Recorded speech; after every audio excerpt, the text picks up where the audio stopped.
l'UEMOA, l'Union économique et monétaire ouest-africaine. L'UEMOA, 8 pays, un destin commun, un espace économique harmonisé, ouvert et concurrentiel.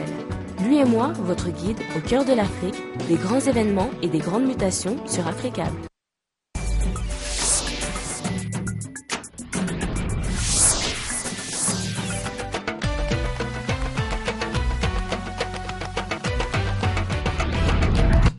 Vous êtes sur Africable Télévision, merci d'être au rendez-vous de l'actualité. Voici à présent les titres de ce journal. Ce matin, plusieurs milliers de personnes ont manifesté dans les rues de Ouagadougou, Burkina Faso, pour exiger de meilleures conditions de travail. Organisée par la coalition contre la vie chère, la manifestation s'est déroulée sans heurts avec des slogans forts « Nous voulons le changement ». Lancement officiel ce mardi à Bamako, au Mali, des activités du Fonds de garantie pour le secteur privé. Une façon de garantir l'initiative de l'entrepreneuriat, car les PME jouent un rôle majeur dans la création d'emplois et la lutte contre la pauvreté. Et puis du sport, la FIFA vient d'apporter son soutien inconditionnel à la Russie pour l'organisation de la Coupe du Monde 2018 de football, sur fond de menace de boycott de la compétition en raison du conflit en Ukraine. Merci de votre fidélité et bienvenue. On en vient à présent à la confirmation de la mort à Londres du président zambien, Michael Sata. Il était malade depuis longtemps. Son décès survient alors que deux camps se disputent depuis des semaines sa succession au sein du parti au pouvoir, le Front patriotique. Michael Sata avait 77 ans. Il était au pouvoir depuis près de 3 ans. Je l'annonçais en titre ce matin, plusieurs milliers de personnes ont manifesté dans les rues de Ouagadougou pour exiger de meilleures conditions de vie, de travail. Organisée par la coalition contre la vie chère, la manifestation s'est déroulée sans heurts. Plusieurs centrales syndicales ont pris part à la manifestation. Ils ont parcouru de longues distances avec des slogans forts. Nous voulons le changement. Écoutons le vice-président de la coalition contre la vie chère. Il est au micro de nos envoyés spéciaux, Abdoulaye Bari et Bakari Kienou. Ça a été une coïncidence que les partis politiques ont choisi une date qui coïncide à peu près avec la date du 29. Sinon, ça a été l'idée de l'UES avec la CCBC de faire le 29 octobre là, une journée de manifestation. Le 11 novembre, les centrales syndicales et les syndicats autonomes iront en grève de 24 heures. Et cela pour dire au gouvernement que depuis la rencontre syndicat-gouvernement, nous n'avions pas eu de gain de cause par rapport à notre plateforme revendicative. Mais si à partir du 11, il n'y a pas de satisfaction, nous allons rebeloter, nous allons continuer jusqu'à ce que le gouvernement trouve la solution. Le syndicat est apolitique. Nous ne faisons pas de la politique. Donc nous sommes là pour défendre les intérêts des travailleurs. Nous sommes prêts pour que les travailleurs puissent avoir le gain qu'ils doivent avoir sans chercher à lutter ou à faire des casses et autres. Mais, étant des Burkinabés, nous sommes d'accord aussi sur la revendication qui est déjà passée par nos doyens, je veux parler des partis politiques.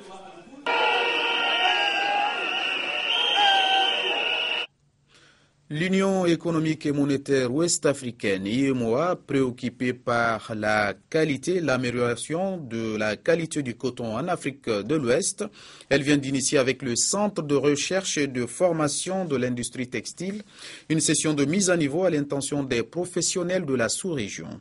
Commentaire Albertine Dotsé sur les images d'Alpha Oumar Doussa. Ils sont venus des pays de la sous-région pour prendre part à cette session dont la finalité recherchée est l'amélioration de la qualité du coton africain.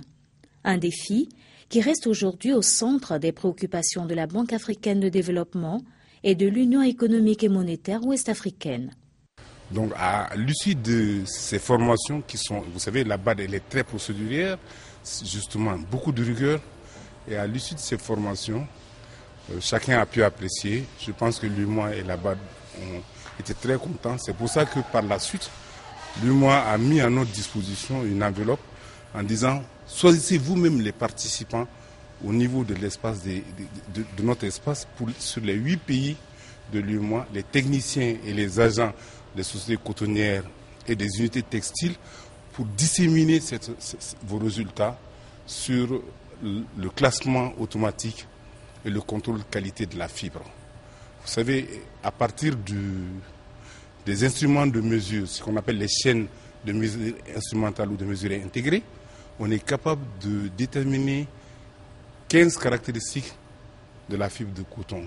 À l'issue des 4 jours de travaux, les participants espèrent retourner dans leurs pays respectifs avec une maîtrise de notions, dont le dispositif de surveillance de mesure et le classement par chaîne de mesure intégrée. Les filateurs, ils ont besoin de beaucoup de précision, et beaucoup de fibres de qualité homogène, beaucoup d'informations sur la qualité du coton qui leur est livré sur le marché international. C'est très important parce que pendant le prix du coton, de la fibre, ce n'est pas nous qui les fixons. C'est en Europe qu'on le fixe et aux États-Unis. Donc on n'a pas de mot à dire à ce niveau. Qu'est-ce que nous pouvons faire? C'est lutter pour la qualité. La maîtrise des outils de transformation du coton africain apportera une valeur ajoutée à cette filière qui offre de très bonnes perspectives à notre continent. Le Mali avec le lancement officiel ce mardi à Bamako des activités du Fonds de garantie pour le secteur privé. Initié par le gouvernement, la mission du FGSP est d'apporter des solutions aux banques et institutions de crédit en termes de couverture partielle des risques liés à l'octroi des concours aux PME et PMU maliennes et leur offrir également plus d'opportunités. Une centaine d'invités, dont des membres du gouvernement, des directeurs de banques et d'établissements financiers, des chefs d'entreprise, entre autres, ont répondu présents dans cette salle habillée aux couleurs de la structure pour la circonstance. Les PME-PMI jouent un rôle majeur dans la création d'emplois. Et l'une des principales craintes au développement du secteur privé reste l'insatisfaction des besoins de financement de ce dernier par le système bancaire et financier. Nous intervenons en confortant les banques, en les rassurant davantage et en donnant aussi aux entreprises plus de moyens pour remplir les conditionnalités des banques. Donc le tout étant réuni, et le financement va être facilité et si les projets sont bien pensés. Et nous pensons aussi que dans ce cadre-ci, notre vocation, c'est un accompagnement, c'est préparer les entreprises, c'est les aider à s'organiser et pour qu'elles soient acceptables au niveau du système bancaire. Le poids du secteur des PME dans l'économie malienne s'exprime en ces termes. L'accompagnement, l'appui, le financement du secteur des PME et des PMI n'est pas une urgence, c'est une exigence, aussi bien pour les pouvoirs publics que pour les banques. Une façon de garantir l'initiative de l'entrepreneuriat. Pour atteindre son objectif de croissance accélérée, le gouvernement du Mali entend faire du secteur privé un acteur essentiel de la stratégie de développement du pays. Ça correspond à un intérêt constant du gouvernement du Mali de faire du secteur privé le moteur de la croissance à travers la création des emplois et cela étant dit, la réduction de la pauvreté. La création du fonds de garantie pour le secteur privé, établissement financier avec un capital social de 4,8 milliards de francs CFA, a été initiée par le gouvernement du Mali. Il est le fruit d'une volonté politique et d'une dynamique de partenariat entre l'État malien, le secteur privé et le système bancaire, en vue d'améliorer le financement des entreprises. Nous restons toujours au Mali. Fin cet après-midi à Bamako de l'atelier de concertation des acteurs de la société civile sur le processus de l'Alliance globale pour la résilience au Sahel et en Afrique de l'Ouest. Plusieurs recommandations sont issues de la rencontre. Abdoulaye Meiga, Sekou Doumbia pour le reportage. Commentaire Yacouba Dansoko. Protection sociale, amélioration de la nutrition des ménages vulnérables, augmentation de la protection et de la productivité agricole sont, entre autres, les recommandations issues de ces 2 jours d'atelier. La rencontre a regroupé les secteurs de plusieurs associations et organisations de divers domaines d'activité. En effet, ces 2 jours d'atelier ont été l'occasion pour les organisations de la société civile de dire en fait leur mot sur le processus AGIR. le processus Agir étant en phase avec les objectifs de l'ECOWAP-PDDA qui vise l'éradication de la faim et de la pauvreté d'ici 2020 en Afrique de l'Ouest, je pense que c'était l'occasion pour la société civile de dire son mot par rapport aux programmes qui sont déroulés dans ce cadre. Les participants venus de divers horizons se réjouissent de la tenue de cette rencontre et s'engagent également à accompagner les initiateurs dans leur activité. Mise en exergue, nous serons là en tout cas à suivre pas à pas avec nos ressortissants pour qu'en tout cas ils puissent aboutir à des résultats satisfaisants dans leur... Donc aujourd'hui, je me réjouis de la tenue de cet atelier qui a été mené par l'AFAO, l'Association des femmes de l'Afrique de l'Ouest, et le RECAO, le réseau des chambres d'agriculture de l'Afrique de l'Ouest. Et je dois dire que le travail qui a été fait va être très important pour nous, que nous intégrerons dans nos priorités résilience pays, afin qu'aujourd'hui, au sortir, que la multisectorialité, l'inclusivité, qu'on dise que le processus il a été inclusif, il a été multisectoriel, il a été multidisciplinaire. En effet, la FAO et le RECAO, en tant qu'ONG régionale fêtière, se fixent comme leitmotiv d'accompagner désormais les dispositifs d'action gouvernementale des pays de l'Afrique de l'Ouest, mais aussi de s'impliquer grandement avec la collaboration de la cellule technique Agir mise en place par le SILS. Dans le reste de l'actualité, une affaire qui fait encore parler d'elle. Plus de 12 ans après les faits, la justice française a mis fin aux poursuites de l'enquête du naufrage du ferry sénégalais, le Joola. Près de 1900 morts en 2002, c'est un déni de justice pour les familles des victimes qui ont annoncé leur intention de faire appel. Nous poursuivons avec l'actualité, virus Ebola, l'optimisme de Samantha Power dans la lutte contre le virus. Nous allons vaincre l'épidémie, a lancé hier au Libéria l'ambassadrice américaine à l'ONU, qui achève sa tournée dans les 3 pays les plus frappés en Afrique de l'Ouest, notamment le Libéria. C'est une visite express, mais très symbolique. L'ambassadrice américaine à l'ONU dans l'un des pays les plus touchés par Ebola. Samantha Power se veut offensive et optimiste. Nous avons encore un long chemin à parcourir, mais nous sommes sur la bonne voie. La communauté internationale doit intensifier son action et contribuer là où il y a encore des besoins, mais nous allons nous unir et vaincre cette épidémie. En visite dans les centres de soins installés spécialement pour lutter contre Ebola, Samantha Power relève des signes encourageants, des détections bien plus rapides et des enterrements désormais presque tous sécurisés. Une évolution importante car les cadavres sont particulièrement contagieux. Mais la semaine dernière, l'Organisation mondiale de la santé affirmait que la transmission du virus restait intense. La présidente du Libéria appelle donc la communauté internationale à se tenir derrière elle. La stigmatisation, l'exclusion, les restrictions, ce ne sont pas des réponses appropriées. Nous voulons qu'ils reconnaissent les progrès faits par les pays affectés et qu'ils nous rejoignent pour s'assurer que le confinement est total. À ce jour, le virus Ebola a tué près de 5000 personnes, dont plus de la moitié au Libéria. Ebola toujours, les Guinéens vivant au Gabon s'organisent pour apporter leur contribution au combat. Ils ont décidé d'ouvrir une collecte de fonds en vue de soutenir les efforts du gouvernement et de la communauté internationale mobilisée à Conakry. Le point avec notre correspondant à Libreville, Ismaël Oubiansi. Originaires des Erekoroé, Pita, Labé, Kankan ou de Conakry, les Guinéens du Gabon se retrouvent enfin 15 ans après la mise en hibernation de leur association. Tout porte à croire que c'est maintenant l'heure du réveil, un réveil pour partager un présent et un avenir commun, mais dans l'immédiat, la lutte contre Ebola s'inscrit dans l'agenda de l'association des Guinéens du Gabon. Nous avons tous 2 ou 3 téléphones.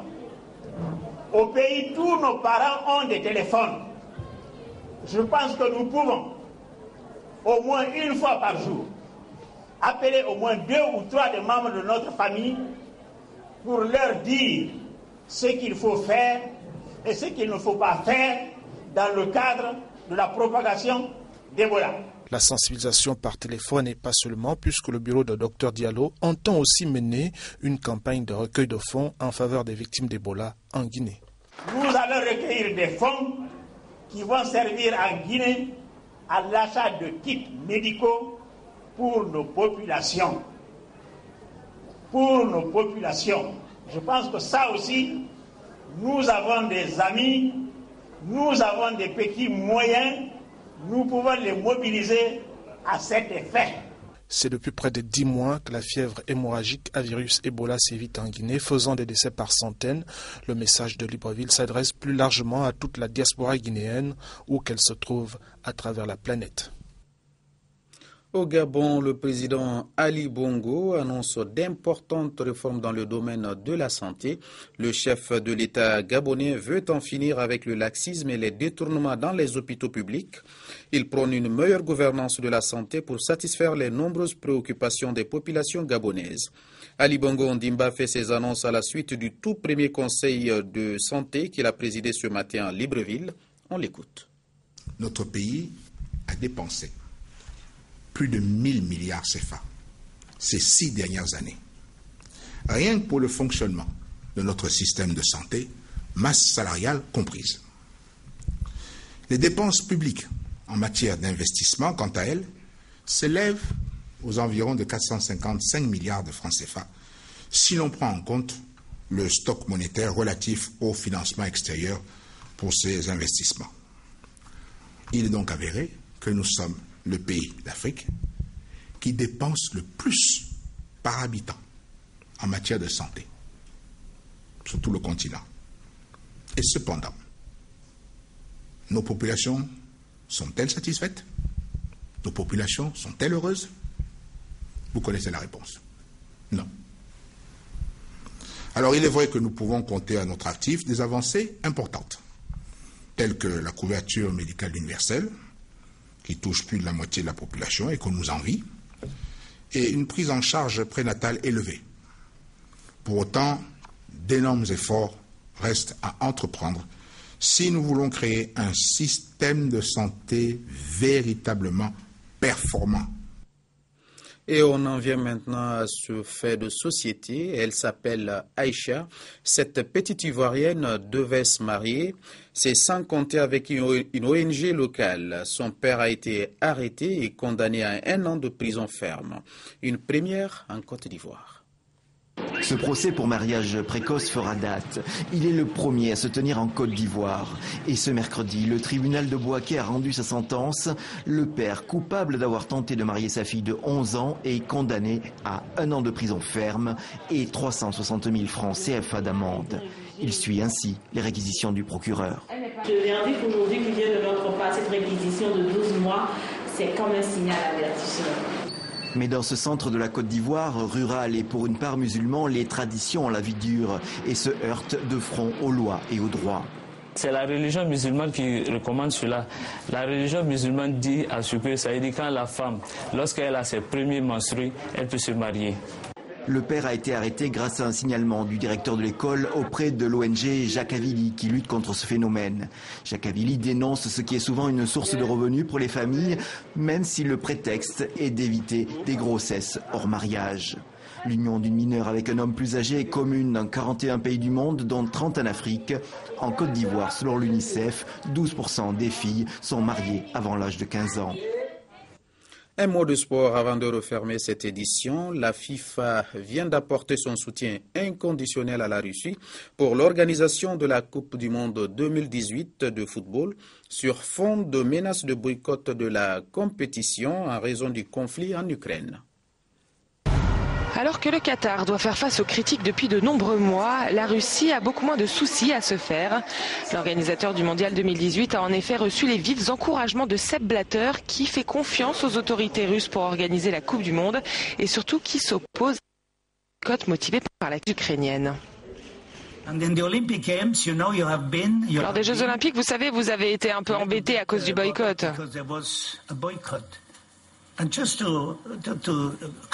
Et pour clore cette parenthèse, je voudrais souligner que la Coupe du Monde est différente des Jeux Olympiques. La Coupe du Monde, c'est du football et le foot ne peut pas être boycotté. Il ne peut être boycotté dans aucun pays et surtout pas en Russie. Surtout pas. Et la FIFA est très présente à ses côtés pour cette organisation.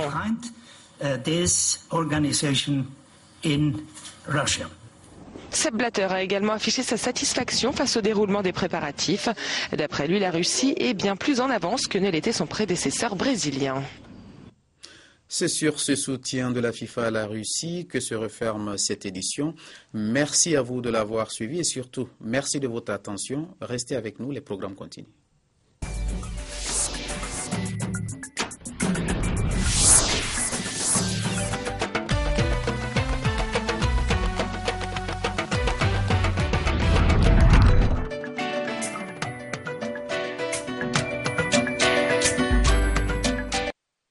L'UEMOA, l'Union économique et monétaire ouest-africaine. L'UEMOA, 8 pays, un destin commun, un espace économique harmonisé, ouvert et concurrentiel. L'UEMOA, votre guide au cœur de l'Afrique, des grands événements et des grandes mutations sur Africa.